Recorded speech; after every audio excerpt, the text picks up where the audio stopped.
I would like to thank you for joining us. This is what's called a Skill Builder webinar, How to Facilitate the Culture of Data Use Workshop with REL Resources. And it's hosted by the Urban School Improvement Alliance at REL Northeast Islands. And at this time, I'd like to introduce Kayleen Cook, who's the researcher for USIA, and she'll be kicking off today's webinar and introducing our speakers. So good afternoon, Kayleen, and have a great session. Thank you, Peter. So welcome to the Culture of Data Use webinar. I'm Kayleen Cook, and I'm a researcher with the Urban Schools Improvement Alliance, and that is the REL Alliance that is sponsoring this event. So the Urban School Improvement Alliance is focused on improving low-performing schools, and in particular, we help to build capacity among our members to use and access data to address questions around improving low-performing schools. Our members are interested in examining school performance within larger social, organizational, and instructional contexts. So this relates greatly to the topic of creating a culture of data use. So I would now like to welcome today's webinar presenters. We have Candace Bocala, who is a research associate with WestEd, where her work includes designing professional development workshops to support educators with data use. Candace has worked with schools and districts directly as a data coach. She has also supported state-level policymakers to use an improvement process to improve results for students with disabilities.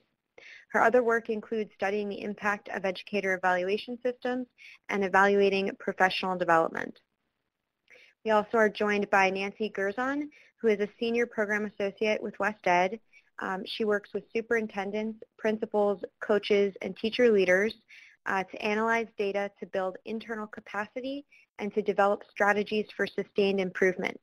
Nancy provides professional development to district and school teams to implement internal systems that include the use of data as a lever for improving both school and district systems and classroom instruction. In recent years, Nancy has focused on training teacher leaders to align standards, instruction, assessment, and supporting teachers to use daily evidence of learning to guide instruction. We are also joined by a practitioner today, Kim Nugent, who is an instructional data coach from New York. I will now hand the presentation over to Candace. This is Candace, and I'm just going to begin by talking about our learning goals for our session this afternoon. We're going to, as a result of this webinar, understand better how to use the resources that are contained in the toolkit. And as Peter mentioned, if you have not already downloaded the toolkit, you can do so from the box below the slides that says download today's file. That's actually the slides for today. And then there's a second CDU toolkit link, and you can download it directly from that link. We're also going to be more prepared to facilitate this workshop, hopefully at your site.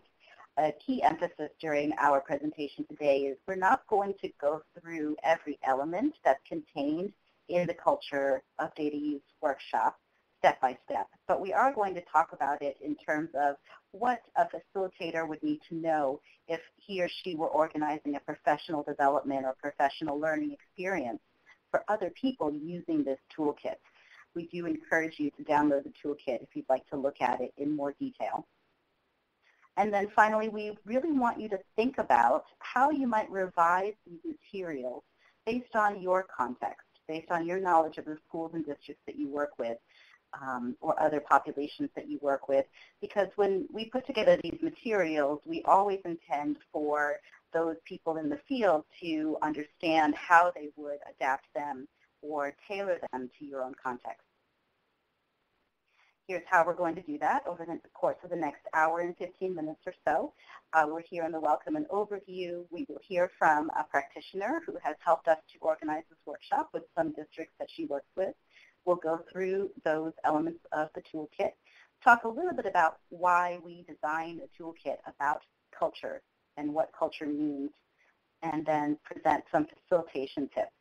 Then we're going to hear again from our practitioner who is going to reflect on the impact of doing this workshop with her districts that she works with, and close with our evaluation.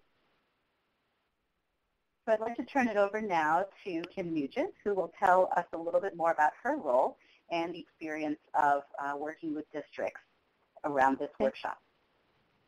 Great, thank you, Candace. My name is Kim Nugent, and I'm an instructional data coach here at Capital Region BOCES in Albany, New York. And just for those of you who are not from New York, just to give you a sense of what a BOCES is, we're a Board of Cooperative Educational Services, and we provide shared programming and services to a group of school districts. And there are 37 BOCES within New York State, and there are 23 school districts within my Capital Region BOCES. So I am a coach that works with pretty much all of these 23 different school districts. So to give you some background into how I got involved with this workshop, in the fall of 2013, I was a participant in the initial workshop, which is the Building Capacity for Data Use in Schools. During this workshop, REL mentioned there was a second workshop focused on building a culture of data use. Having worked with my districts, I knew that in many districts, the culture piece was a big piece that was lacking. So when I heard about this workshop, I thought it was a very appealing topic that could benefit the districts that I work with. So I worked with REL to plan out this workshop, and we did it as basically a large group, in a large group setting. I invited all of my 23 districts to participate, and 9 districts did join. So we had about 65 people participating in the workshop, and it was a mix of diverse districts, you know, rural, urban, suburban. Diverse teams were sent from the districts.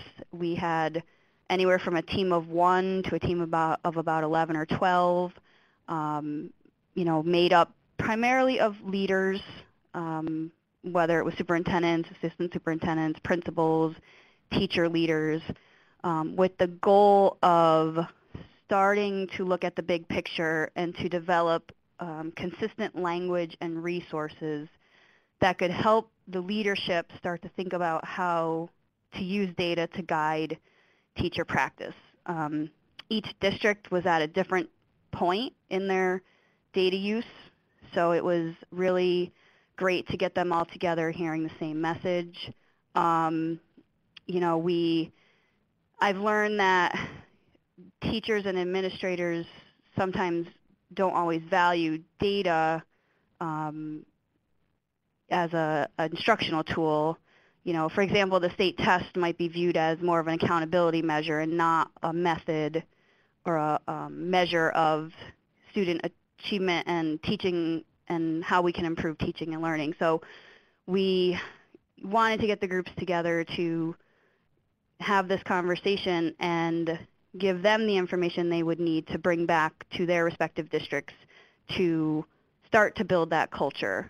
And it was successful, and I will talk later in the slide, in the presentation, about how some of these districts use this information and have made a lot of progress in utilizing data to help students improve. So I guess I'll turn it back over to Candace, who will talk more about the workshop. Great, thank you, Kim. One of the key ideas that I'd love to underline in what you said was about the value of bringing districts and schools within one district together to hear a common message. And that is one of the intentions behind a toolkit like this. So we'd like to kick off our presentation by asking you how many people have downloaded and read the toolkit. That's okay if you haven't downloaded it yet. One of the things we'd like to know is just who's in the audience so we can tailor some of our suggestions. If you have happened to read through it, or if you've actually used it in professional development or other work, we would love to hear how you have used it and how it was received. That's good feedback for us here at REL. It looks like that about 6 of you have not yet downloaded. Well, I'll just remind you that you can do so from the link that's below the slide. 18 of you have either taken advantage of downloading it now or have downloaded it in the past, and 5 of you have gone ahead and read through it, which is great. Those of you who have taken a look at it, if you have questions for us that have come up as you've looked at it, please do put those in the chat. We'd also like to invite you to take advantage of the chat to post any questions that come up. We see these webinars as trying to be as interactive as possible, and if you do have a question, we can pause and address it. So we'll go back now to the slides.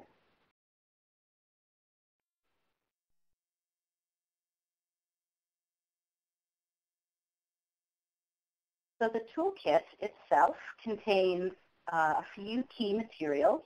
The toolkit together contains a facilitator guide and a set of handouts. There's also a separate slide deck that you can download and customize. The facilitator guide pages contain a lot of information about how to frame the workshop, including discussion prompts and recommendations for how to facilitate the different protocols.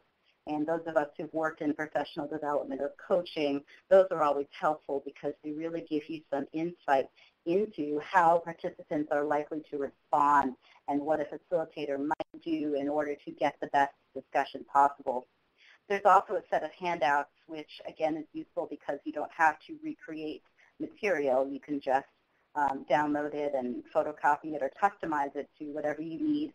And the slides are a generic version of PowerPoint slides that you can also customize. And we're going to be showing you some of the slides that we use in the workshop and talking you through a little bit about how we have framed this content when we've worked with practitioners. So to get us started with that, I'm going to turn it over to you, Nancy, who's going to talk about why we need a toolkit about the culture of data use. Thanks, Candace.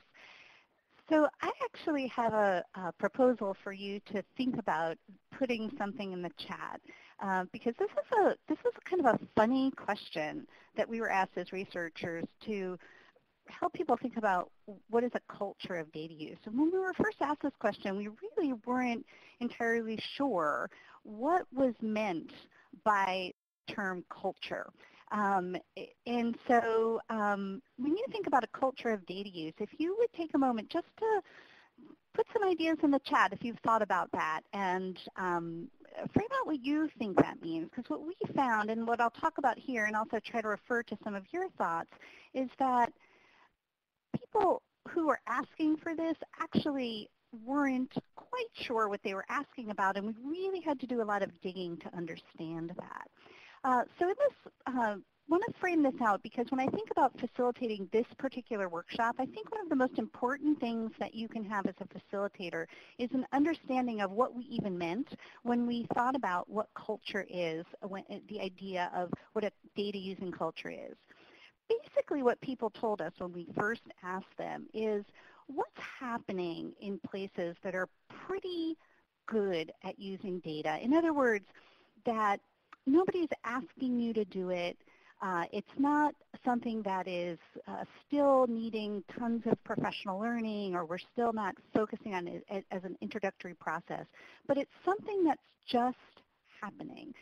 What are the things that are in place in schools where this work is underway and when teachers are regularly using evidence of learning? We dug into that a little bit more, and we asked the Alliance members who were requesting this, well, tell us more about that. What are some things that come to mind? And one of the things that came to mind was what Kim raised earlier, which is that schools are doing a lot of work to move from a transition of having an accountability focus of data to a learning focus for data. And this transition is pretty well documented in the field, and we'll talk about it a little bit more in just a moment. But the question on the table was really that a big part of some Alliance members thinking about what they meant by culture of data use is that data is focused on learning. It's focused more on learning, and in that way, shorter cycle information might be used in the classroom. Teachers have ready access to data that's really going to help them support instruction. other folks were thinking more about some issues related to special populations or individual personalizing education, and really thought about the difference between what happens in schools where we've moved from doing a lot of work in aggregate data or large scale, in many cases, large scale analysis of data, to focusing on how teachers can use individual data, or how they can really focus on personalizing instruction, or as Maria has said just below, that it's guiding instructional decision-making, or decision-making, as she said, focused on teaching and learning. And similarly, as Paula mentioned below, the idea of this being embedded in practice, that comes into this piece, that teachers are regularly using that individual level data to guide practice. So we took this idea from the very start of introducing this toolkit to really try to define this idea of what is a culture of data use. And I think that though we're in the midst of this shift, a culture of data use could be at any point on this continuum that you see in front of you now. You could have a daily use of data, or regular use of data to support school improvement, to support different kinds of decision making, and that still, for me, is a culture of data use. But in this particular slide, which is it's research documented by Means, Padilla, and Gallagher in 2010, they described in their research looking across the United States that they saw 3 different stages that schools are in looking at data, and these align with that continuum that we just saw. The first stage is more focused on accountability data, and data is often used for placement decisions. We often see a lot of this data, which is still very important to use, to think about grading and reporting practices and other kinds of practices that are required components of our school systems. As we think about that data more specifically, teachers often get to the point of saying, I want more clear information about what to do with groups of students, or how I would disaggregate data, or provide moving towards more individualized data. And at this point in the development of schools' data use, we see much more of a focus on data that, say, for instance, like benchmark data or midpoint assessment data that's focused on work that really helps us get smart about curriculum issues, student grouping issues. And we often see, for instance, schools that are working with reteach groups or things of that nature where teachers are learning at this stage to really talk about student data in some specific ways to help ongoing instruction. As we move into what they reported in their research on stage 3, they look at this idea of focusing work on comparative analysis of student growth, and the focus shifts from sort of what we're thinking about teaching or how we're approaching the curriculum to how we're approaching our instruction. And this stage 3 is very much what we thought the Alliance members were asking us to write about when they talked about a culture of data use. So we went a little bit deeper into the research, and this just helps frame what's a culture of data use. And we found that there was this really now a 4th stage. We find this especially true in the formative assessment literature and some of the research that's coming out on differentiated instruction, that in this 4th stage, there's a direct link between assessment and learning, and there's a much more clear focus on individualized daily student data that is organized around this immediate feedback with students. Now, my belief system is you could be anywhere on this continuum and you could have an effective culture of data use. But many schools, as they move through these stages, we're seeing some very specific information that, or skill sets that are changing amongst teachers and administrators to help develop this closer to instruction data use that we see.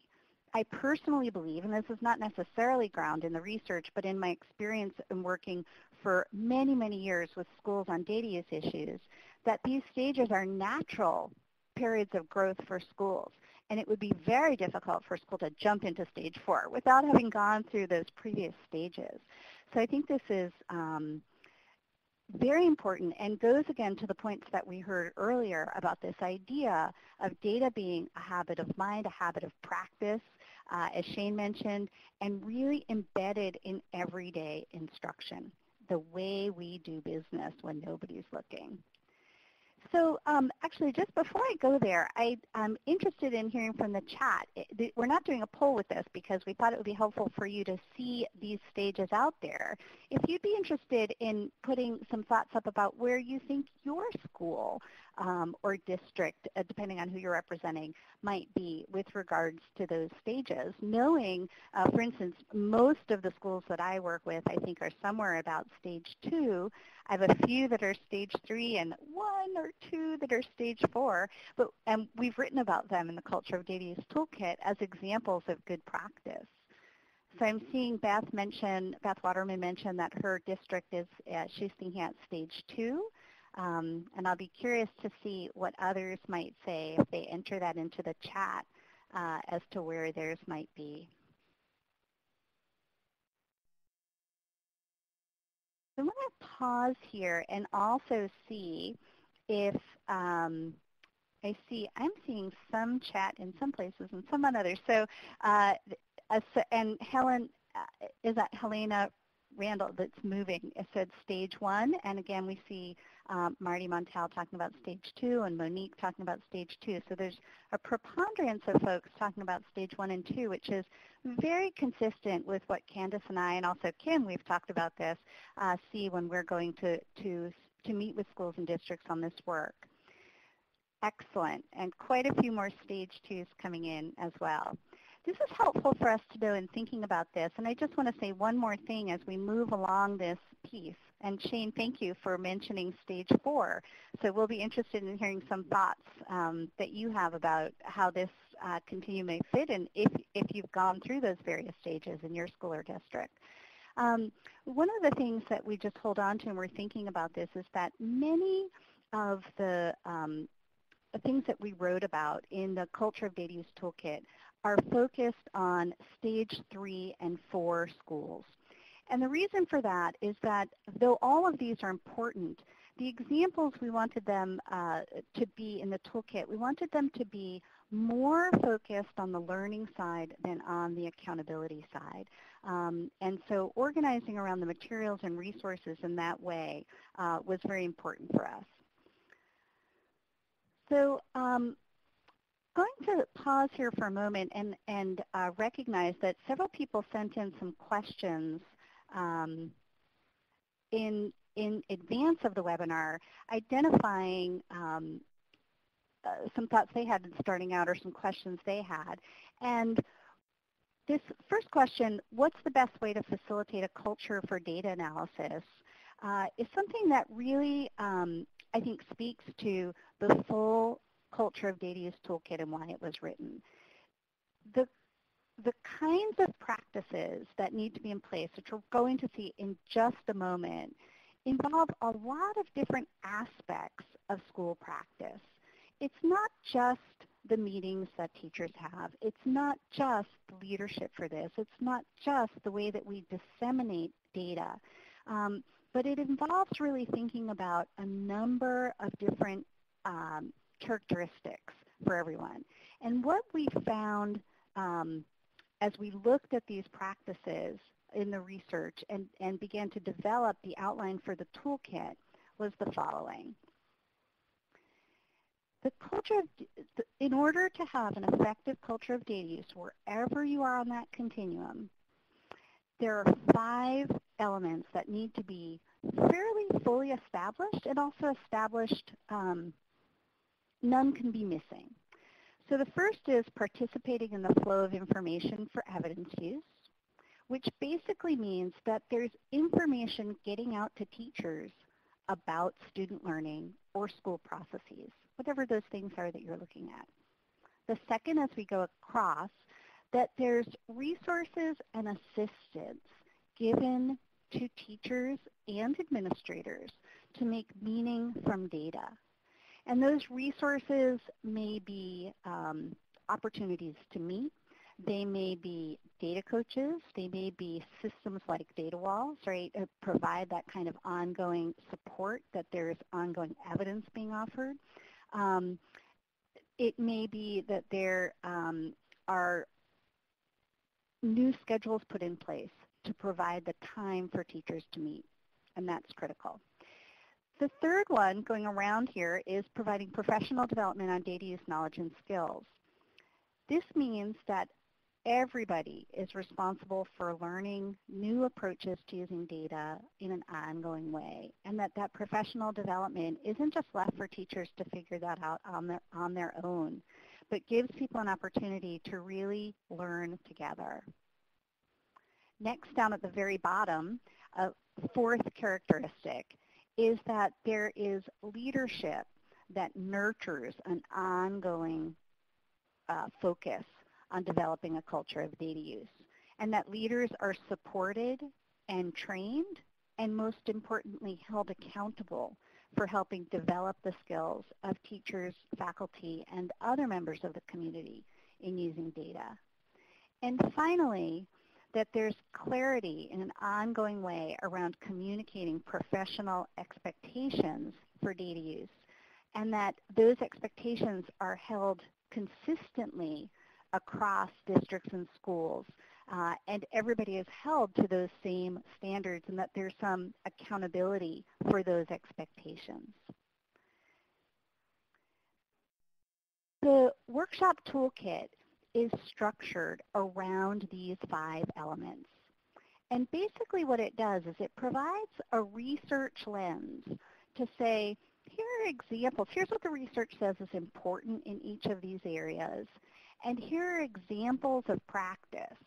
And those examples of practice are meant to be an opportunity for participants to sort of be inspired and to explore what other folks are doing.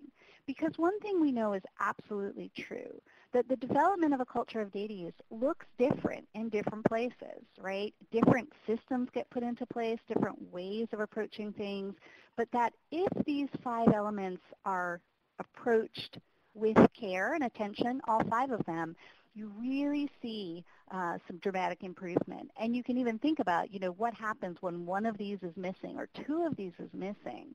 The rest of these elements really suffer. And so thinking about how to organize around that is one of the main outcomes for this workshop. This just gives you an example very briefly, and for those of you who have downloaded the toolkit, you can actually just go in and take a look at this, because I realize this is too much text for the slide, but this is just to give you a sense of how different materials and resources in the toolkit have been organized around these 5 elements. In this particular example, there's a summary of research findings, and then there's research vignettes that follow up each of the 5 elements for more information on those as well. So I'd love to have a discussion here, and this will come into the chat. And I see that actually Maria has already noted what we're going to ask. So this is perfect. Good timing and a good start to the discussion. So the discussion is, which of the culture elements are a strength in your system? And if you can, share an example of what work in your school or district has taken place to create an effective practice. And so Candace has done a nice job of asking Maria for some more details, where she said, I'm proud to say that we've been rather successful with all areas of this framework. We look forward to continuing and enhancing data use in our schools and across the district. And I think that's fantastic that they have been focusing on all 5. We find, Candace and I have found going out into schools, that it can be difficult to focus on all 5 of these at once and take some very focused attention in that area. So I'm going to pause for just a moment and stop talking to give time for those who are typing to post some things in the chat.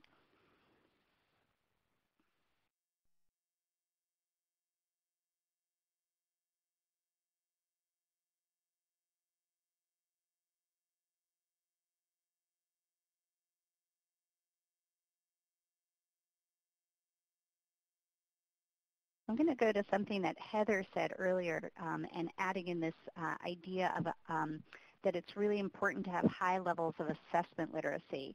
The assessment literacy piece in this framework comes in along the right side of the framework, where it talks about providing resources and assistance and providing professional development. There is something interesting about assessment literacy when we look at the research, which I think is just worth mentioning, that assessment literacy for teachers involves both knowing how to look at the data and a strong grounding in your content.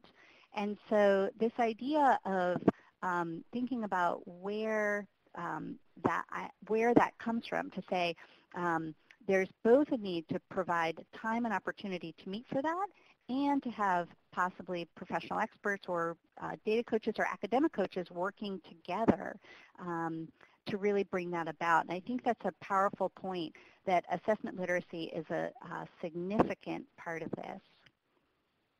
And I see on the chat that multiple folks are typing.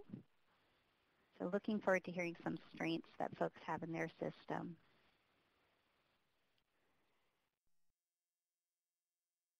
Interestingly, I have worked in urban, suburban, and rural schools. And one of the things that I've noticed in doing this work is that this idea of sort of setting up data systems to support the flow of information has been particularly challenging in rural environments. And I think that might be something that folks are thinking about. What are some things that we might do in urban areas? We find that that's often done quite well.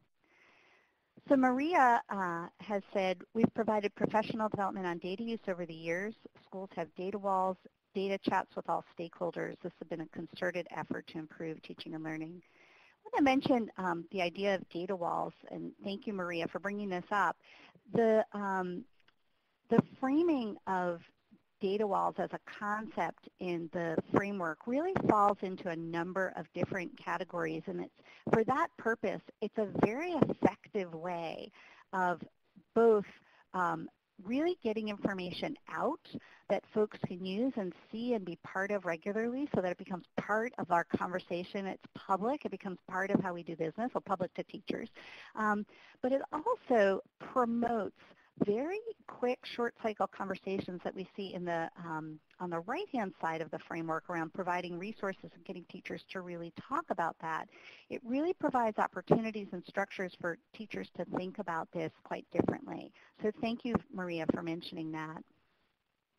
Heather talks about thinking about strong grounding in content. Oh, so thank you for mentioning strong grounding in content. As a data coach with a strong background in assessment and data analysis, it can be a roadblock to moving forward the data culture if you don't have those strong instructional leaders. I can't agree more. And one of the things that I've done in several schools where I've worked is really reframed for leaders how important it is to have a strong content person in the room whenever we're doing data analysis. So I think that's an important piece and helps build that culture in a very specific way. Shane, I love what you've put here, that we utilize district building and teacher-based team to align goals and set expectations. This is perfect in the communicate professional expectations about data use.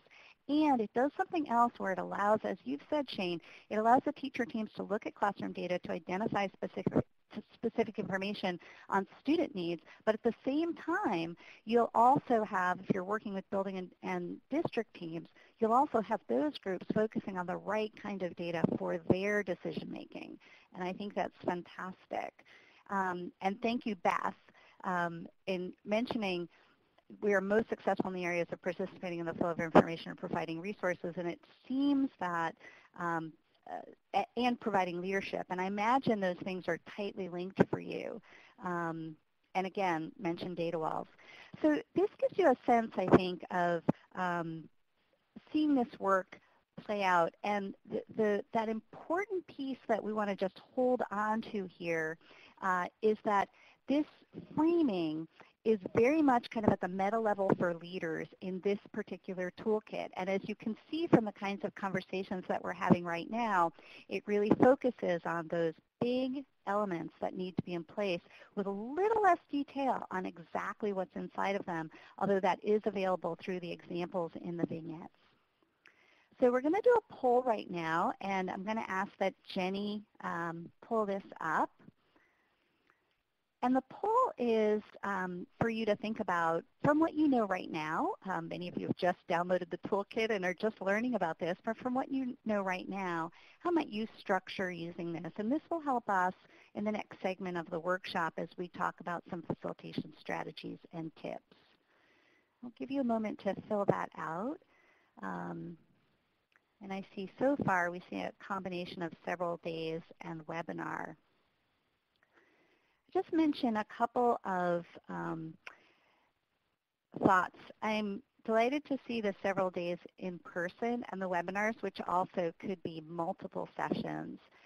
This toolkit is designed because we were asked to design it as a full day in-person workshop. So we designed it specifically that way for the Alliance purposes. And it makes sense to do that because that's the way that PD is available much of the time. But in reality, I think the content, and especially this workshop, which has a lot of text, it's a lot of reading, the benefit of doing a full day is that you really get people talking the same language quickly and focusing on some of these concrete things. The benefit of doing several days is that you'll have more time to kind of analyze and dig in to a lot of the text that's in the workshop toolkit and pick and choose more about the things that you feel would be good fits for your district based on where your district is and what stage you're in. Different things will feel like they're different fits. So this will be helpful for us as we move to the next slide and talk a little bit about tips. Candace, I'll turn this back to you. Thank you, Nancy. This might be a good time to mention as well that we have done this session both in webinar format and also in person. And when we do it in webinar format, I think prompts like the one that we just used, where you invite the group to share out what their experience has been with those 5 elements and to do a little bit of a self-assessment about where they might be on the continuum of data use practices, really gets that audience involved. And so we've just demonstrated a couple of the ways that we have, in fact, used this toolkit in different audiences via webinar. So in terms of tips for facilitating the session, when we have done it more in person, we do quite a bit of reviewing the research, or what we call vignettes. Other people might refer to them as case studies that are in the toolkit. And you'll notice that the toolkit is really rich with examples. And so many of you had questions before this session about what is the best practice with X. For example, getting teachers to talk about data. The toolkit contains those examples, and we know that educators are really hungry to see how other districts of different settings have done this work. So we have been sure to include both urban districts, suburban, and rural schools. So you can see that this work looks different, but also develops over time in each of those settings. So a big part of what happens as participants experience the toolkit is they're reading and they're reviewing the best practice from the research or examples of models in practice where other people have tried it out.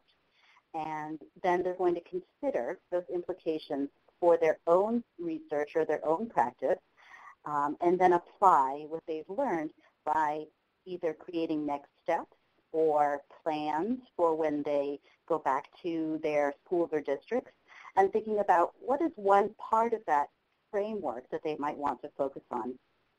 As Nancy mentioned, you really need all 5 elements to constitute a well-rounded culture of data use, but you do have to start somewhere. And so some groups that we've worked with have decided we're really not sure what the expectations are around data use. We don't have any clear communication about who is supposed to use what data. And there's no guidance coming from the district about how data is supposed to be reviewed. So maybe that is something we would like to put into play. And so when you think about facilitating this session, one of the facilitation challenges is managing the large amount of shared reading that happens. And so this is a moment where we'd also like you to think about what are some strategies that you've used in your work that you can share with the audience about structuring large amounts of reading or large amounts of text. those of you who've been classroom teachers, you can also think about strategies that maybe work for your students as well for your adult learners. So a few that we use that are in the toolkit itself are the Each Teach strategy, where it's partnered reading, and one person reads one section, somebody else reads another section, and then you teach each other the content of that section.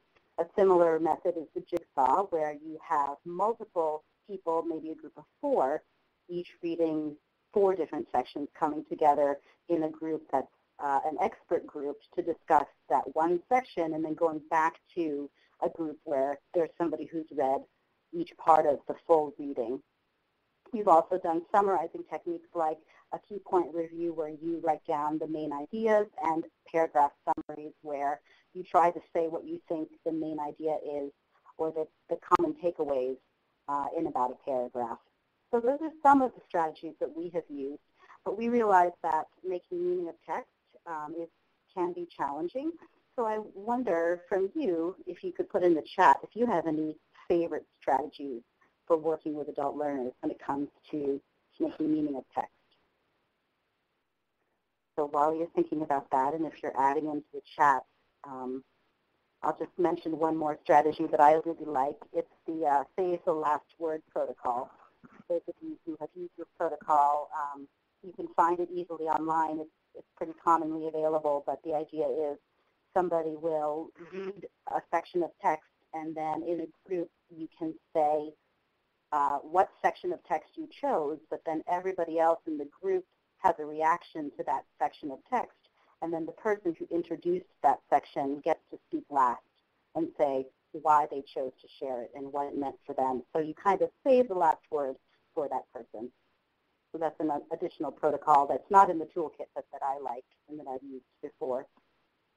I don't see any ideas coming into the chat, so I guess we'll move along. But if you can think of any more, just go ahead and put that in there. We are all about sharing our practice with one another, especially those of you who work in professional development or coaching. So I'm going to let Nancy talk a little bit about the importance of developing guidance. Thanks, Candace. One of the major findings from the research overview that we did was that it's absolutely essential that districts and schools develop written guidance for data use practices, and it's actually rare. We're all in the process of trying to figure out this, build this plane while we're flying it. And oftentimes practices are implemented or PD activities take place, and it's not entirely clear what the purpose of that is. So we offer in this workshop that we want people to walk away with a sense of knowledge, understanding, and skills to develop the culture, but that the primary outcome, the primary output of teams would be that they identify an element of focus and that they develop guidance for that particular element. And we know that when it comes to really thinking about doing this when nobody's looking, or making this a part of embedded practice, that clarifying and being just very direct about what the actual expectations are for different aspects of data use practice is very important. And I would say that in this regard, that's actually true in all 5 of the element areas. So thinking about how to structure this workshop and who to invite to this workshop can be benefited from knowing that the major outcome that teams will have as a result of this is written documentation about what their expectations are in each of the 5 elements. And we start in the workshop with one of those elements of focus, so you've written guidance from one area. But the overall, over time expectations is that teams learn about that skill and then use that, leadership teams use that moving forward. So I'm going to, and just as thinking about that piece, I'm going to ask Kim to talk a little bit more about her experience when she brought a group her large group together from her districts in the BOCES region, and what the outcomes were for some of the districts that she worked with. Hey, thank you. So I wanted to talk a little bit about our experience here at Capital Region BOCES in going through this workshop and the impact that it has had on on the participating school districts. As I mentioned before, we did do this workshop as a full day workshop. We had a host site that was very gracious to provide us with a large room, and we were able to host 9 different districts with various group sizes, and generally made up of leadership from the various districts. The benefit of this was twofold. You had groups from districts that had time to talk to each other, and then you also, the participants were also able to talk across districts, which we don't get that opportunity very often, so that was a really nice benefit of doing it in this way. So from a results standpoint, as I mentioned, our goal was to provide a big picture overview and provide common language and resources for the districts to bring back and utilize with their staff to help improve teaching and learning. I would say as a result, all 9 of the districts did gain something from the workshop and the resources. In general, I've seen districts become more interested in talking about data. The culture has definitely been shifting to more of a data-driven culture, more data conversations, which in my experience, and I've been doing this is my 3rd year now, I've seen a shift from the teacher, I guess, hunches or intuition that might have been driving their instruction to more looking at student, data and figuring out how to best meet the needs of the students in front of them. So that's been a very positive change just in general. What I'd like to do now is highlight 2 specific districts that did participate and talk about how I worked with them as a follow-up to help move them even more in this process. So the first district was a small city school district, and they had asked me not long after the workshop to meet with them and meet with a leadership team to talk about the resources and talk about how they might utilize the resources, again, to encourage the use of data, with their teachers. So we got together and we met, and as we reviewed the resources with the group, because not everyone had gone to the workshop, the one that stood out the most was an assessment inventory. And it led to some great conversations amongst the leaders of the various buildings. And in particular, this district has 3 elementary buildings. So the leadership of the 3 buildings started to have a conversation about assessments. And, well, what assessments are you doing in the elementary grades? And maybe we should start talking about this a little bit more and having some consistency across our buildings so that the kids are having, similar assessments so that we can talk as a larger grade level across the district. And it was really an aha moment, and it was nice to see that happen. In the same district, they're also starting to create more time and structures for teachers to have these data conversations, whether it's state test data or NWEA data or just classroom data in general. There's been a push for creating PLC time and giving the grade level teachers time to start having these conversations, and then in turn using that to help the students learn. So that was one experience with the small city district. The other district I'll share was our host district, who is a suburban district. And they have made a huge shift in data use and really are working hard to create that culture in their district. Again, not long after the workshop, I was invited to work with the district leadership team, and we actually worked on developing a protocol that they felt would allow data conversations in their district. And the way we did this is we actually had some data, and I believe it was might have been 8th grade math data from the state assessment. And we took time to analyze some of their reports, and we actually, as a team, went through the protocol together. And this was a protocol that had been adapted from another district. They then worked to tweak the protocol to meet what they thought, or to make it what they thought would meet the needs of their own district. And this was a really great experience. Again, I think, the leaders, it's important to build that leadership capacity so they can bring that back to their staff. So once they tweak this protocol to meet the needs, their needs as a district, they then asked me to come back with the new protocol to work with teachers, and these were teachers that had been participating in a PD course throughout the year, so it was teacher leaders, and I worked with this group in mixed teams, and it was a K-12 group in mixed teams, and we had various data reports to look at. We went through the protocol together and shared our experiences, or shared our findings from the data, and we're able to make some really nice connections as a K-12 continuum based on what we were seeing in the data.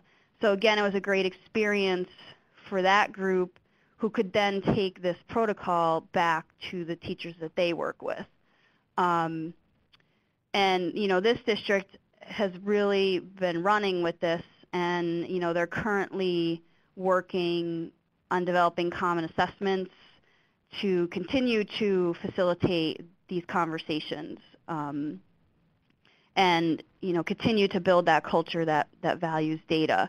So those are just two examples, specific examples of districts, but like I said, I would say all of the 9 districts were able to take something out of this that they could bring back and help facilitate that culture within their own schools. Thank you, Kim. Thank you.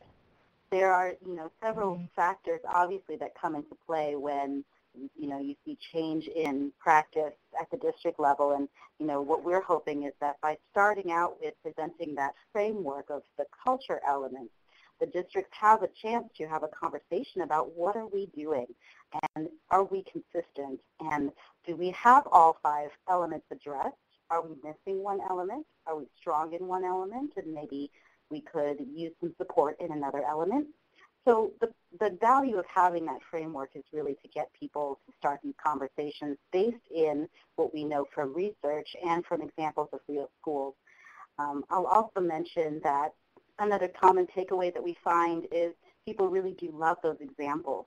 So they'll go back to them and they'll see, oh, here's an example of a completed district assessment inventory that outlines what the purpose of looking at these different sources of data are, and that different sources of data might be examined for different purposes. So somebody had a question in the pre-webinar registration questions about what's the best way to get people talking about the different purposes. There's an example of that in this toolkit, and those examples really resonate once practitioners have a chance to see them and discuss them and say, we need something exactly like this with our school. So how do we get that done? So we'll talk a little bit about setting participants up for success and having those kinds of conversations when they attend the workshop in person. This can also be considered in terms of webinar attendance, and you can have these same messages go out when you invite people to attend the webinar. But what we usually ask is that we have people attending in a team.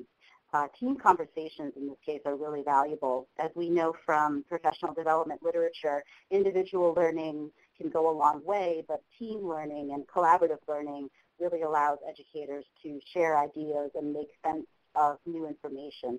So what we ask is for people to come in either district or school-based teams, and we really do want somebody to be there who has leadership authority.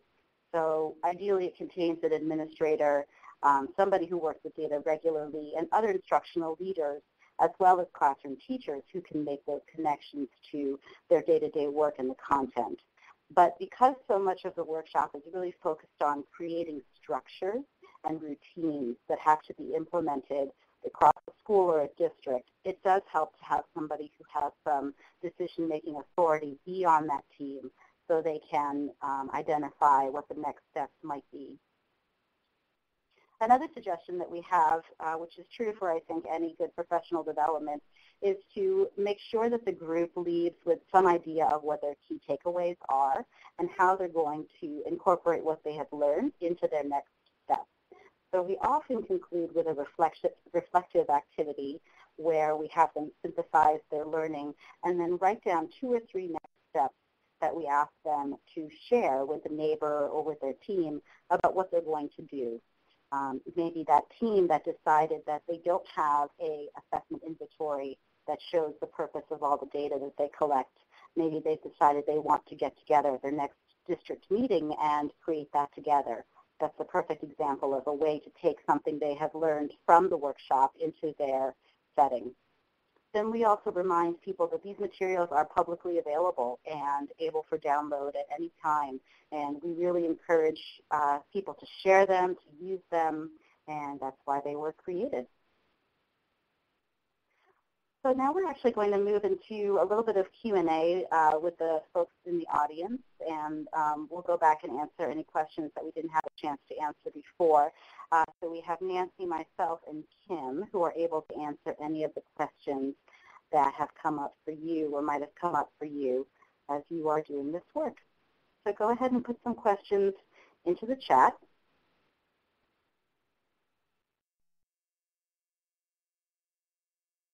If you have any.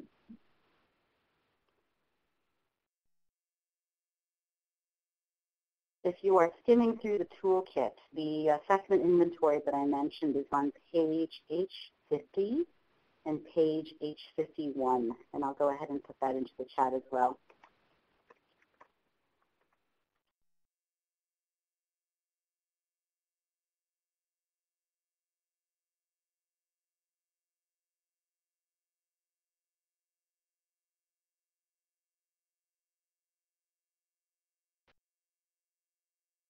So as we're waiting for questions to come in, we have one from Shane. Can we provide any examples of how you instruct classroom teachers on how to, thinking that to use the data from their classrooms? Kim, I don't know if you want to take that a little bit. You've got, I think, more recent experience working in classrooms. Do you have some go-to strategies or protocol for working with classroom teachers?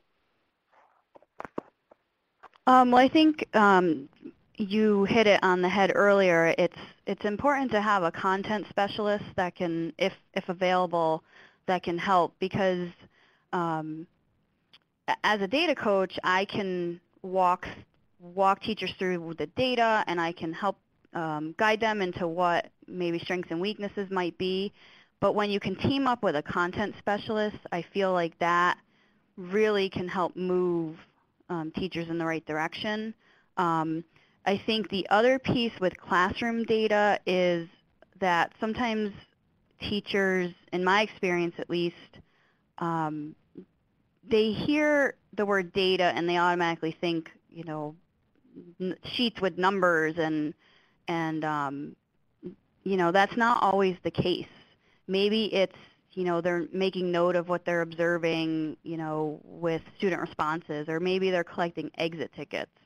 So I think that's a big piece as well, and that might be part of the culture, you know, defining what data is, and then best figuring out how do we collect it and how do we respond to it. Because maybe you collect an exit ticket and you take a look at it and you know the next day if students got the main idea of the lesson or they didn't. And then you can respond in the moment the next day, you know, as to what you're seeing. So I think, you know, defining what data is, and then also trying to work with the content people, the content experts, can be really key as well. And this is Nancy, I would add to that, Shane, that several of the vignettes are stories in the Workshop Toolkit, are stories of the specific shift from having teachers working in teams to look at data and then adopting those skills so that they're looking at that data more individually and making more in-the-moment decisions with data. One of the vignettes in particular follows a rural school that they were about 6 years into working with data, and they had been doing reteach work, and the teachers had developed some skills using some shorter cycle assessments, every 2-week common assessments that they had developed over time, and the teachers had developed significant assessment literacy knowledge and revamping their curriculum, develop aligned standards, this work that you described that you did, and then developing aligned assessments to those standards, and it had taken several years to really work this through. The data work, though, that was interesting that happened is almost happened by a virtue of the teacher saying, I can do more with this information. So I have this good information, I have this good skill set. Now what are the things that I need to do to be able to respond in the moment? And it literally generated without professional learning on the part of the school, where teachers were just taking it the next logical step and moving along that continuum with the data that they had. So it was, the way that I thought about that was developing the assessment literacy and alignment, the understanding of alignment between instruction and assessment, and getting that tighter and tighter for teachers through professional learning and work together, and then kind of taking that into the classroom itself.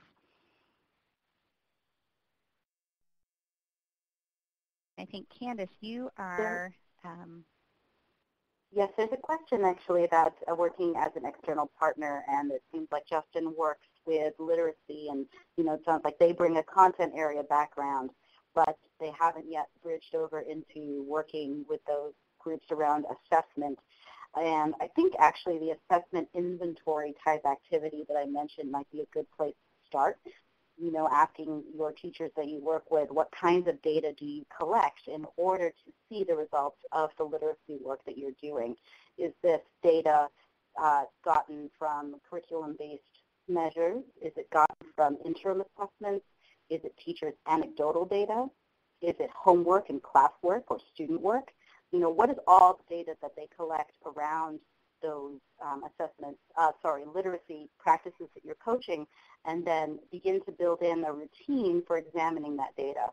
So, one of the suggestions in the toolkit is to figure out what is the purpose of this data, because you can't examine all the data all the time. So coming to some agreement about what data is easily accessible, and then do you have a routine or a protocol when you meet together to look at that data. Obviously, looking at standardized assessment results is very different than looking at student work or writing samples. So those are some places where you might tap into either the toolkit or similar resources. There's lots of protocols available online that you can search for looking at student work. And those are the kinds of things where you can start with them right away. But I think a good first step is to figure out what data are out there that the teachers are already collecting or could be collecting that has to do with literacy. There's a question that I received from a participant about, is there a place that gives a one-page summary for a district team to quickly review the 5 areas? And I was just skimming through, and yes, there absolutely is. There's several summaries, actually, of the 5 elements, but one that I found is a handout on page H25, and that's handout 5.3, which is the findings from the research about each of the 5 elements. And Nancy, I'm not sure if you know where that short summary is. That's the best one. Yeah, okay, that's the best one, especially for leaders to look at. Mm-hmm. Good, good.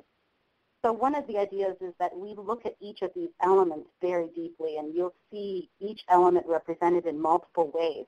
One example is, what does the research say about this element? Another example is, what does it look like in practice? Those are those examples that I was mentioning. Then there's even examples of what are some common barriers or challenges to getting these elements off the ground and started. So the toolkit really digs deeply underneath each of those 5 elements. So I'll just pause here and see if there's any other questions. I don't see any new ones coming in to the chat. We're ending up, we're coming to the end here, and we just want to remind you, before you go, please do give us your feedback. You'll see a box below the slides with what we call a stakeholder feedback survey, and our technical producers just put the link into the chat. Don't forget to fill out this evaluation before you go. That is data that we use to improve our own practice as the REL team, and so we really value your feedback. It just takes a few minutes, so please click on that link, and before you go, please let us know what you think. But just moving on here to these last few chat questions to take advantage of our audience of leaders and professional developers and educators. Do you currently use resources like this toolkit at your site? And if so, what are they? Can you share them with the audience so that we can all benefit from what you use? And if you don't have anything like this, how do you think you might use a toolkit like this to support your educators? So go ahead and put that into the chat. And we'll see what other resources we have.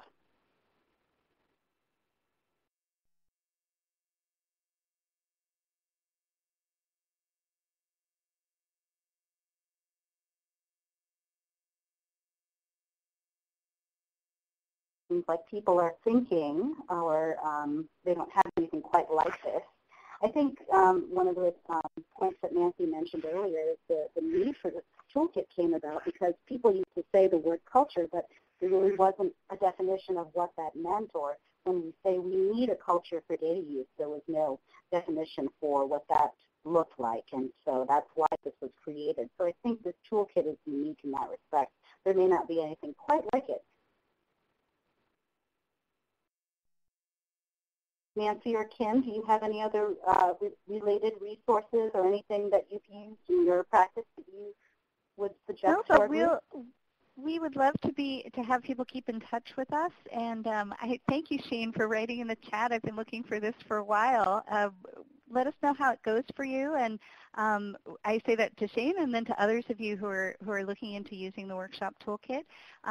It's something that there isn't anything else actually like it out in the field. It's quite different. As someone who does a lot of professional development around training for skills, this is much more about learning a framework and having kind of a mental model with which to approach work we all have to do in our schools. So it's different that way, but we're curious to see how it works for all of you and if it helps you take some good next steps forward. And I would agree that there's some really great resources available in this toolkit, so definitely if you can take advantage of them, some of them, it will be helpful. And with this, we'd like to thank you all for being with us today on the webinar, and we are going to say goodbye. And when we do, the participant survey link will jump right up onto the screen to make sure if you haven't done that yet, you'll do that before you leave.